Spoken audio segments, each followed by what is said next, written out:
What's going on, guys? BladeZilla here, and today we're taking a look at another Shirogorov 111. You will have seen a very similar knife to this probably about a couple weeks back with the Chronometer 30, I think it was called, blade. And this one just dropped, and I wanted to do another quick video. I don't plan on this being super long today, but you never know if I start yipping and yapping. So this is an S30V version, which hopefully you can kind of just see right in the top there. It's just peeking out, much like the Shiro Bear does on the other side. But we've got a G10 111, so pretty cool. So we're going to take a look at this today, which is going to be a nice fun video as well. As a reminder, check out the site, my site, BladeZilla.ca, where I have a lot of the Shirogorovs and other knives that are on this channel for sale in Canada, ready to rock and roll. So Shiros, if we go to products and we go down, we should see the other 111 if it wants to play ball. There it is. So Chronometer 30 blade, there you go, 111. Pretty cool.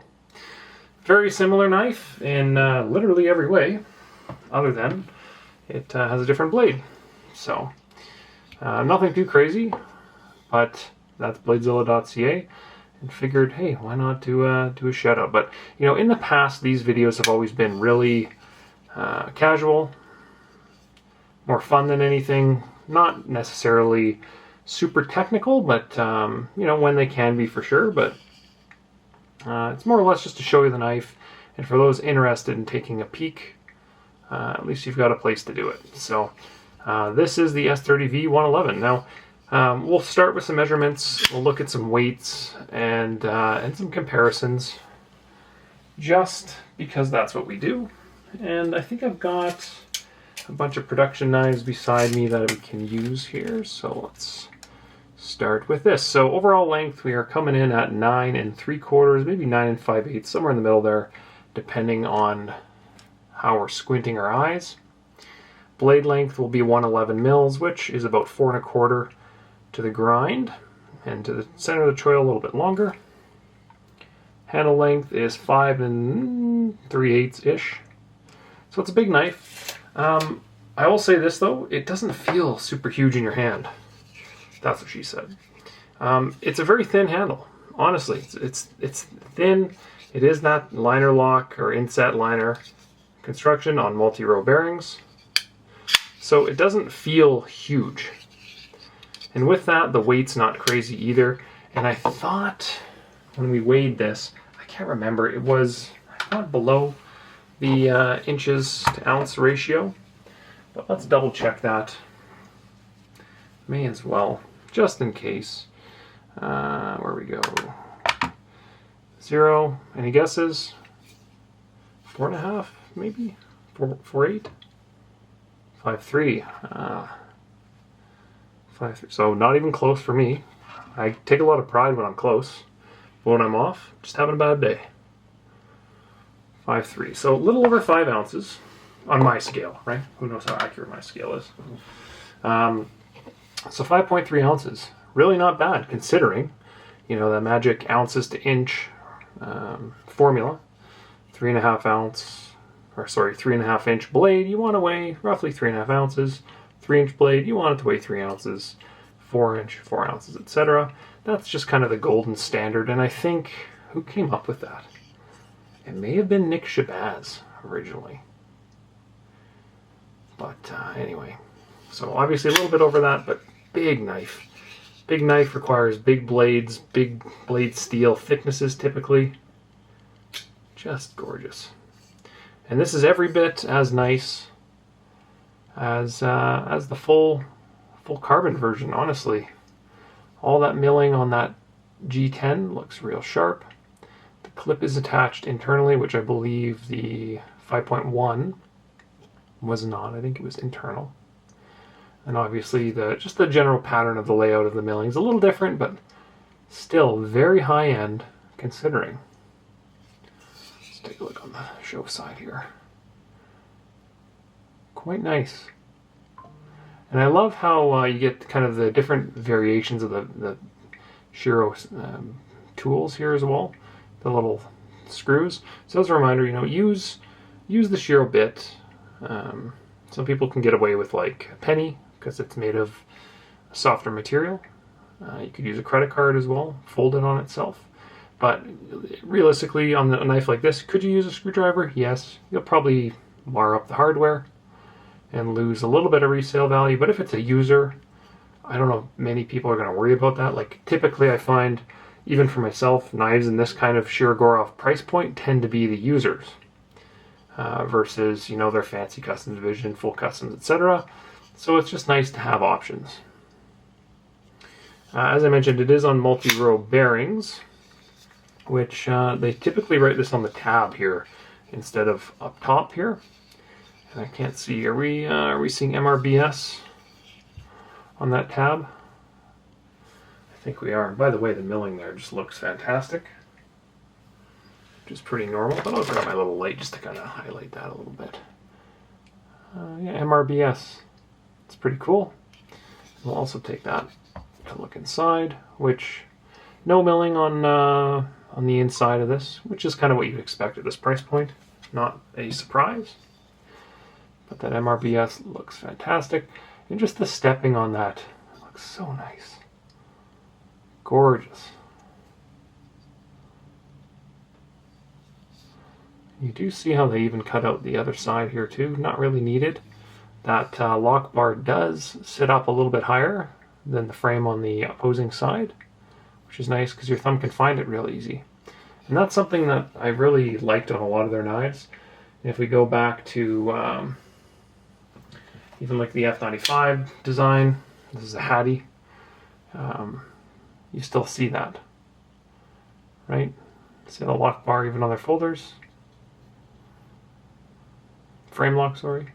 Just sticks up. I love that. This knife, you doesn't see a lot of action on the channel. It's an old CCKS knife. I originally brought this in just as a Hattie comparison. It was somebody's kind of safe queen, but you know what? It's a cool knife. Anyway, and I think on the Quantums as well, it might not be as no, not really. It's actually very similar, but they've got the bevel there still. Just doesn't pop up as high. The F3, I believe, does. Big time.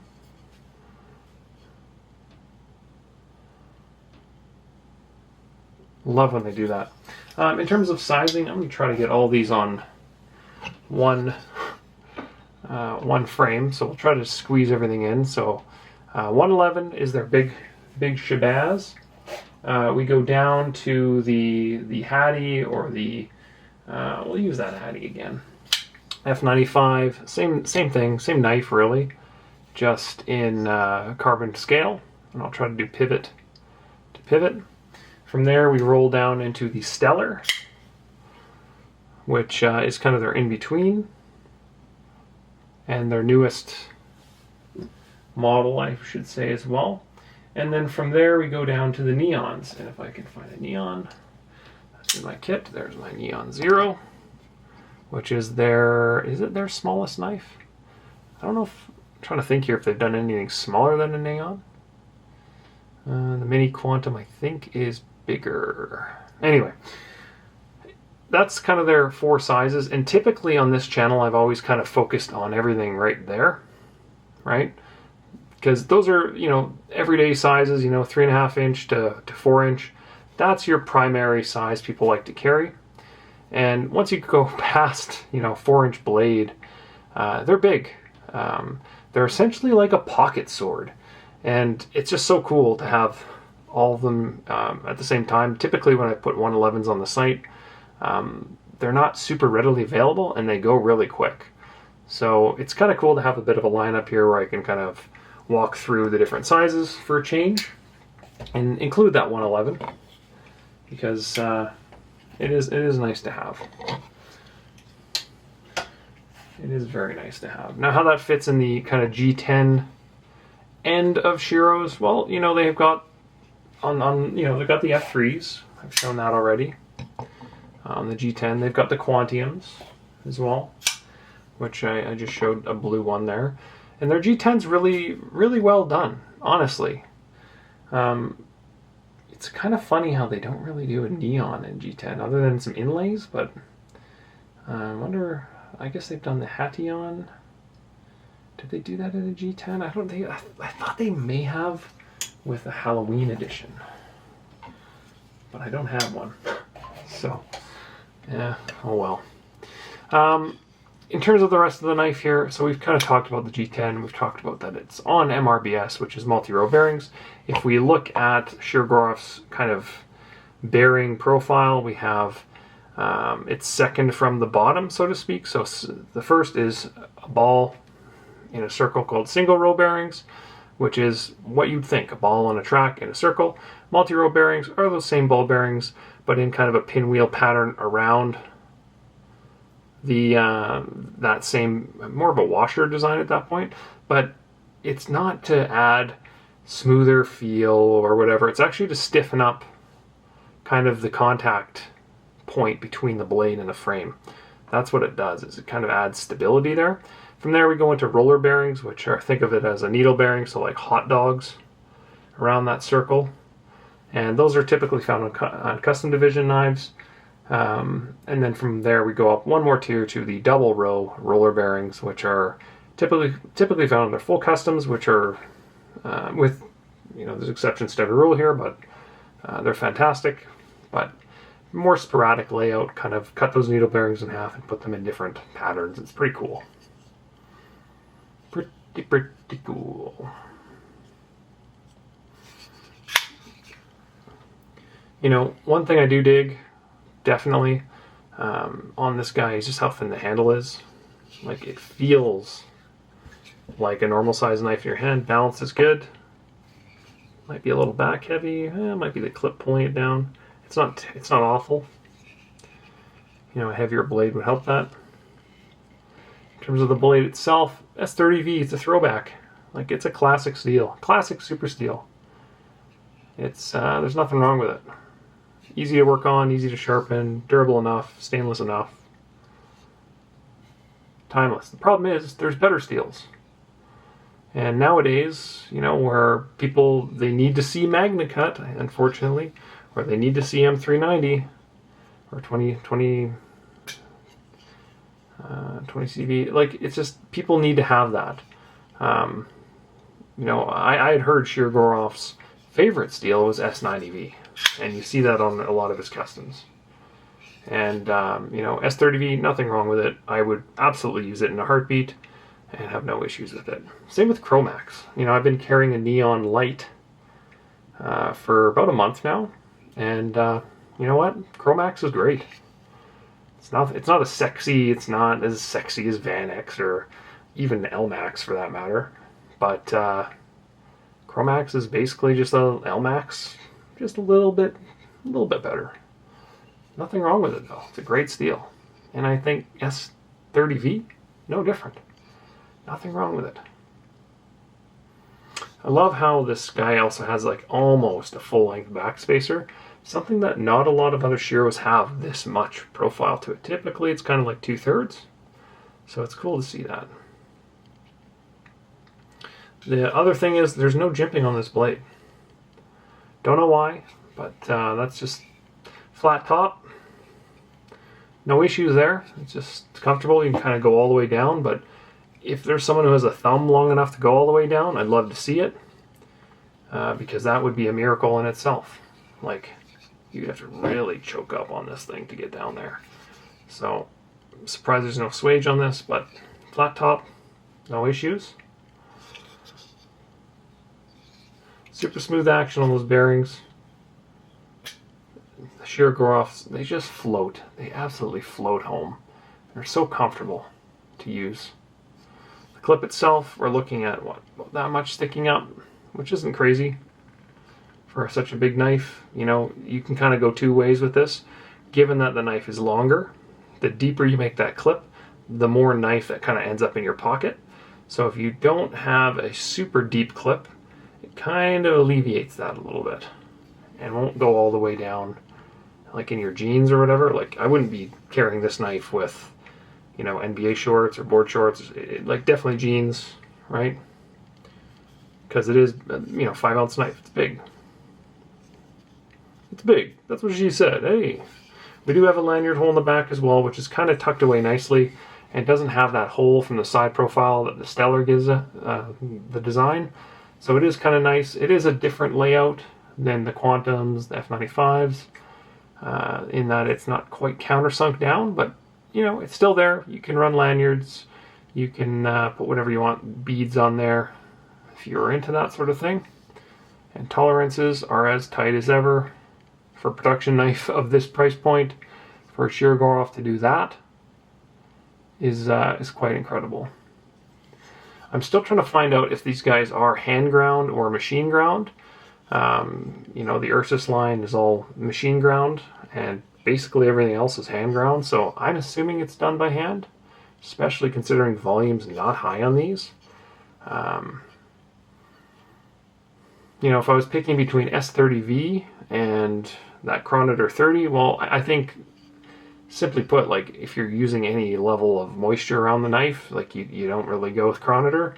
But I will say this, it's sexy, and it's different, and it's not S30V, and it's a throwback to 2016. You know, S30V, to me, is a perfect user.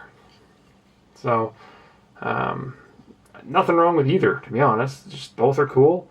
But, you know, any kind of cool blade steel that's got a different name that's not gonna, you're gonna go to a knife event or whatever, and, you know, no one's gonna have that steel on any other knives. There's gonna be a ton of S30V. There's gonna be a ton of Magna Cut. There's gonna be a ton of S35 VN, like, or I guess S45 VN, if the Chris Reeve guys are showing up. But, you know, it's just cool. It doesn't really matter. It's just cool. As a reminder, I am an extra large glove, and I've got almost 2 fingers worth of room on here, which tells me it's perfect to wear with gloves. Be great for hunting, you know. And if you look at the blade profile on that, the grind, very usable for carving. Just nice and flat, but even the drop is not deep. It's a very thin blade. Real nice. Solid flat grind on it as well. Just a solid knife. If you look, there's a little bit, I don't know if you're going to see this under the clip here. There's a little bit of milling under that. It looks really sharp. And let's be honest, if we look from the side, it looks like a B, so obviously it's a BladeZilla model from the factory. I'm just kidding. That would never happen. That I'm aware of. But that milling is just beautiful. For G10, really, really beautiful. Would love to see a full tie version of this knife in its exact configuration. Make me a tie 111. I don't know why they don't do it, other than those custom divisions. And I think I still have up on the site a custom division 111, the Starship. And that knife is one of the most gorgeous examples of milling you'll ever get. And I can't believe, I've had 3 of them now go through, I think. And that knife is just gorgeous. I'm shocked it's still on there, to be honest. Same with an Astrum custom division. And you know what? Like, to take a knife like this and do like multiple levels of super, super cool mill work, it just made that one so special. And I just go, you know, why don't they do a production knife? Like all the other, if you take like an F95, like they've done G10 versions, they've done carbon versions, carbo tie, they've done full tie, they've done a combo of carbo tie, they've done a combo of G10, and like they've done so many different versions, but the 111 just seems to be G10 or carbo tie. That's it. Let's make a full tie one of these bad boys. And if we're going to take it one step further, if we're listening, make a smaller version. Liner lock neon. How sick would that be? Would love to see it. If I'm looking at the handle profile of this, it's actually very similar to the neon, is it not? It's a little flat, or not really? Is there some similarity there? Kind of. Flat on the top, curve, flat curve, little indent, and then flat to the back. Very similar. That would be a cool knife. Just saying. Okay, well, I kind of wanted this video to be 10 minutes, and I don't know how we're not at 15 already, maybe even 20. So just wanted to do a quick video to throw into the description of the web store, so that if people do want to see the knife, they can check it out, see what it looks like from all the different angles and whatnot. Because why not? It's a super cool knife. So that is the Shirogorov G10 111, I should say black G10, which anytime a box says black G10, it makes me wonder if there's going to be another color of that G10 at some point. Which I don't know if they've done a whole lot of that as well in the past, but you know, typically they've done what, tan, blue, green. I think that's it. Am I missing something obvious, like red maybe? I don't know. But who knows? Never know what we're going to see from these guys. Alright, well, thanks for stopping by, guys, and appreciate you. As always, check out the web store, BladeZilla.ca, for more information, and follow me on Instagram, TikTok, etc. Would love to chat. More than anything, just catch up on knives and that kind of stuff. So appreciate you guys. Alright, peace.